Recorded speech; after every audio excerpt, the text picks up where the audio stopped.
If you're experiencing an account sync issue in Baldur's Gate 3, follow these simple steps to resolve it. This guide will help you troubleshoot and fix the problem quickly. Step 1. Check server status. Visit the official Baldur's Gate 3 website or social media channels to confirm if there are any ongoing server issues. Sometimes, the problem may be due to server maintenance or outages. Step 2. Restart the game. Close Baldur's Gate 3 completely and restart it.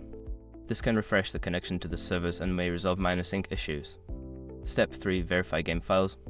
If you're playing on Steam or another platform, use the option to verify the integrity of the game files. This process will check for any corrupted or missing files and replace them as needed. Step 4. Relink your account. Go to the game settings and unlink your account from any third-party services like Steam or GOG. After unlinking, relink your account to ensure a fresh connection. Step 5. Contact support. If the issue persists after trying the above steps, reach out to the game's support team.